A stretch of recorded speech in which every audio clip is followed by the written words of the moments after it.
Okay, for this episode of the Jim Stroud Show, I am going to post a disclaimer. This episode of the Jim Stroud Show features partial nudity. Parental guidance is advised. Okay, so the other day I stumbled across an interesting article about a certain student from a certain school. Okay, so this certain student was making a practice thesis to her professor, and the professor made a comment that her shorts were a little too short. Outrageous. Well, the student was offended by the professor's remarks, so she did the only logical thing she could do. When it was time to give her actual presentation, she made sure it was the best presentation she had given in her life, while taking off her clothes in front of the professor and her fellow classmates. Of course, she did not want the world to miss out on her protest, so she decided to live stream the whole thing on Facebook. Roll tape! Okay, make sure no one is around while you watch this part. Because I'm more than Asian. I am more than a woman. I am more than Letitia Chai. I am a human being. And I ask you to take this leap of faith, to take this next step, or rather this next strip, in our movement. And to join me in revealing to each other and to seeing each other for who we truly are. Whew. Young lady, may I offer a word of advice? Boom, boom, boom. Hey, I'm Jim Stroud. This is the Jim Stroud Show. Welcome to the Jim Stroud Show. Yeah. Okay, before I offer my advice, let me first submit to you a few observations from the article. Okay, bring up the article. Yeah, this is it. All right, I want to point out a few quotes from this article.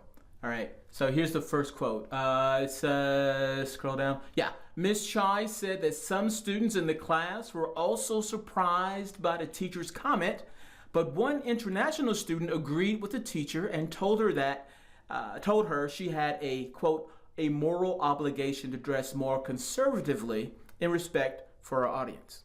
Okay, that's one quote. Here's another.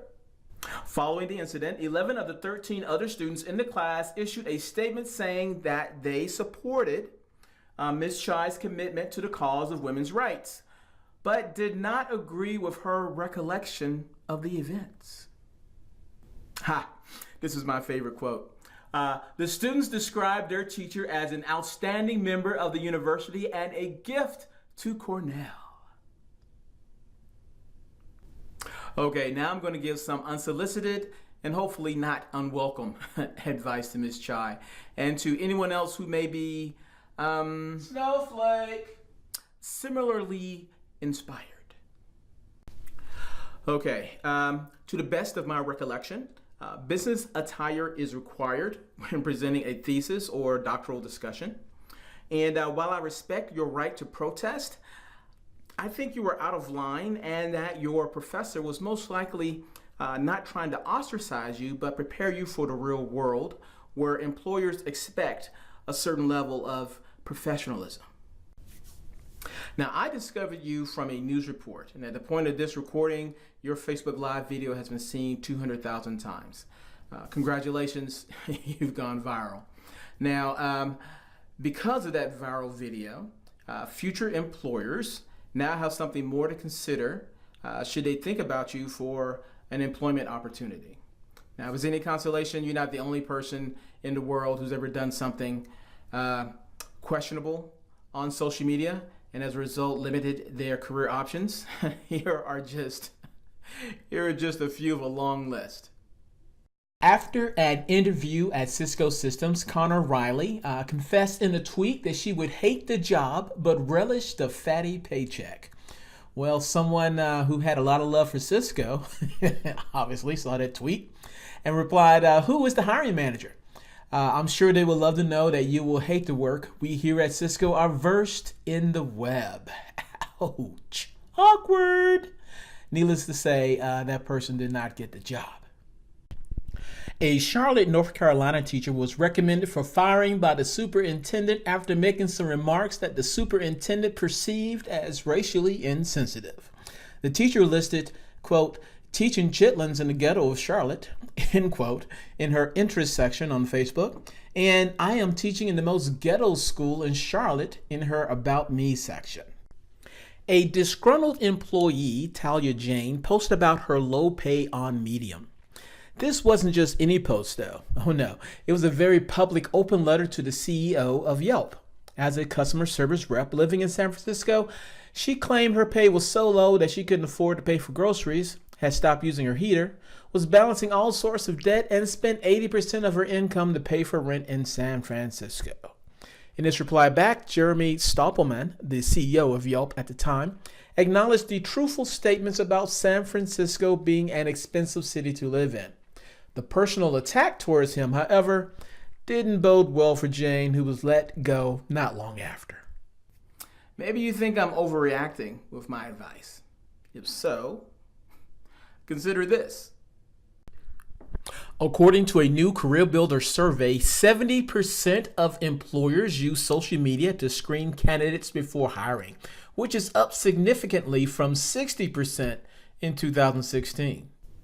Okay, young lady, if you are still listening at this point, here are a few things that I suggest you do to protect your employment future. Number 1, take down the Facebook video. Number 2, write a statement disavowing your protest, and then post that statement on Facebook, Twitter, your blog, anywhere you have control over your social media presence. For that matter, also find newspaper articles or anywhere else online where people are discussing this incident and post a disavowing statement there as well. Say that, you evolved in your stance in regards to that particular situation. Go to Google and leverage the right to be forgotten option. Also, go into Bing and Yahoo and do something similar to remove your name from certain search results.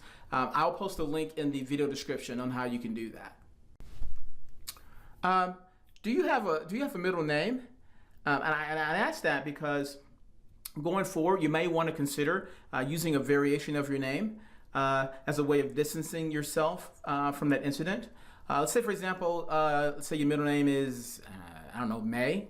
Then maybe on your resume, on your LinkedIn account, on other professional papers, you refer to yourself as May Chai or L.M. Chai, for example, or some other kind of variation of your name. That way people who are really researching you for opportunities won't think that you're the same Chai that did the incident. Okay, last bit of advice. After you've done all of the above, set up a Google alert so that anytime your name is mentioned in the Google search engine, then you will get notified of that, and you'll have an opportunity to disavow the incident from any future articles or any other mentions of you in relation to the incident on the web. Does that make sense? I'll leave a note in the video description on how you can do that as well.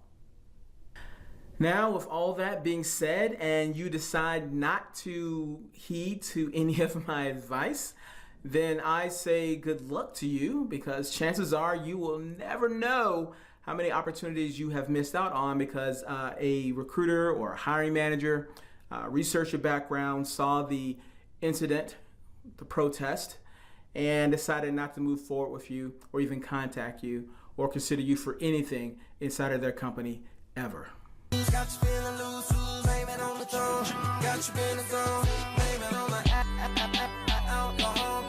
And although it should go without saying, I'm going to say it anyway.